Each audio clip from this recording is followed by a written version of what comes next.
selalu kalau sakit di perut dan itu sudah bertahun-tahun, analisa dari teman-teman dokter hanya asam lambung.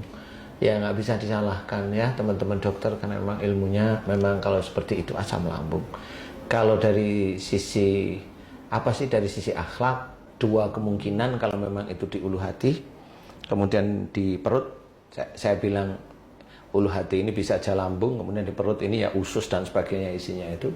Seseorang yang sakit di daerah ulu hati ini agak susah menerima masukan, agak susah menerima nasihat orang lain. Awalnya begitu. Apalagi kalau dia sakit mutah, berarti dia kalau diberi masukan, diberi nasihat itu ngebantah, membalikkan. Pokoknya kalau diberi masukan atau nasihat, entah itu orang tuanya, entah itu pasangannya, itu membantah. Nah itu ketahuan kalau mamanya dia makan selalu keluar lagi. Itu ceritanya makan itu sama seperti nasihat, nanti dikeluarkan. Hatinya nggak mau, lambungnya nggak mau nerima.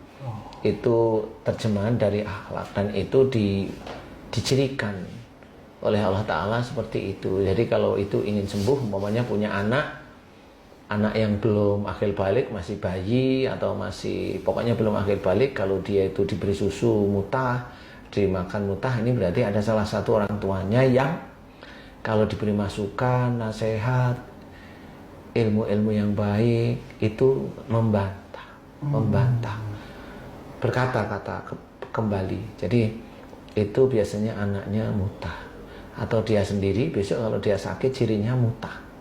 Jadi sakitnya apa aja itu dia itu mutah. Nah di sini harus kita sadari dari sisi akhlak itu seperti itu. Di ulu hati kalau dia mual biasanya susah menerima nasihat orang lain. Kalau mamanya dia mutah berarti di luar dia itu tidak menerima nasihat orang lain, biasanya terus menjawab. Jadi dia jawabnya asal-asalan, atau dinasihatin menjawabnya dengan emosi. Bukan memotong pembicaraan, bukan ya? Beda ya? Bisa aja sebenarnya dalam memotong pembicaraan kan intinya marah kan bisa aja. Jadi itu semuanya intinya berhubungan dengan nasihat. Nasihat untuk memperbaiki dia sendiri, tapi dia tidak mau. Umpamanya seorang istri dinasihatin suami, dia menolak, nah itu nanti anaknya ada yang seperti itu.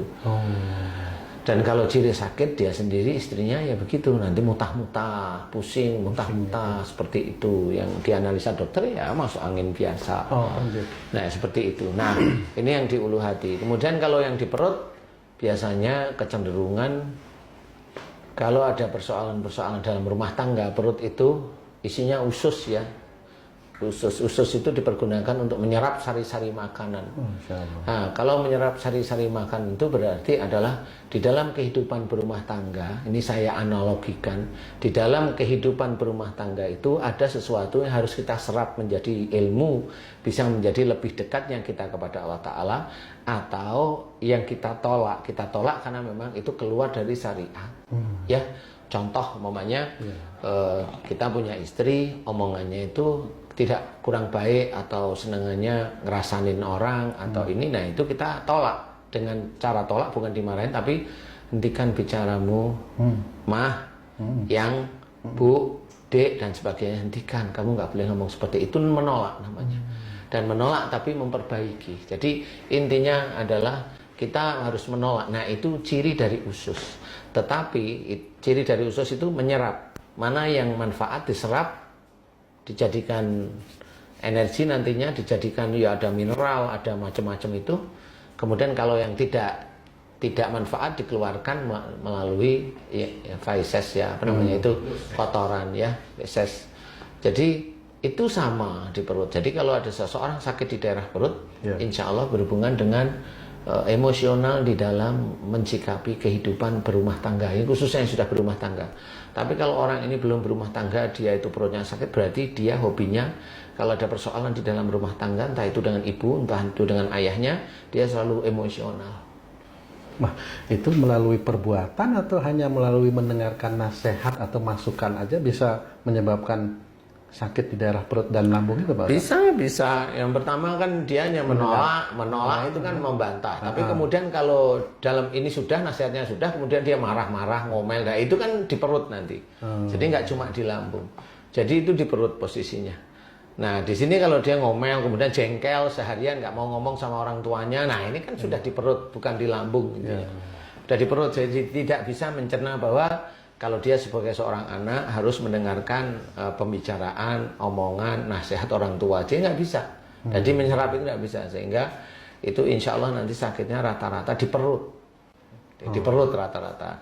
Kalau maunya dia di ulu hati sakit, berarti dia sendiri susah menerima masukan atau nasihat dari orang tuanya atau dari pasangannya. Seperti itu.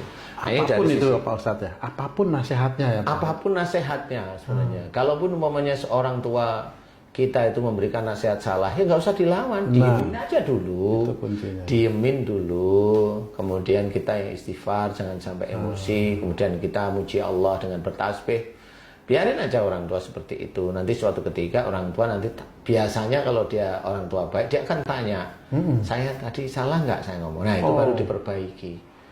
Jadi ada orang tua yang seperti itu, kalau udah umpamanya anaknya itu diem, nunduk, itu kan kelihatan bahwa anaknya itu tidak menerima tetapi tidak juga melawan. Nah orang tua pasti bertanya. Ya pasti dalam hatinya ada. Nanti dia akan bertanya. Biasanya seperti itu. Orang tua yang peka itu seperti itu. Nah pada waktu nanti dia bertanya, ada yang salah tadi? Ya maaf ya Pak, maaf ya Mah, baru diceritain tadi Papa ngomong begini atau tadi Mama ngomong seperti ini. Mohon maaf tadi ngomongnya keliru. Di hadapan Allah salah. Maaf ya. Saya terpaksa memberikan nasihat gitu. Nah itu kan orang tua seneng namanya. Nah inilah masuk ke dalam ku anfusakum wa ahlikum naro. Jadi kita harus pahami bahwa di sekitar kita banyak sekali hal yang kita kerjakan bisa. Ini dari sisi akhlak.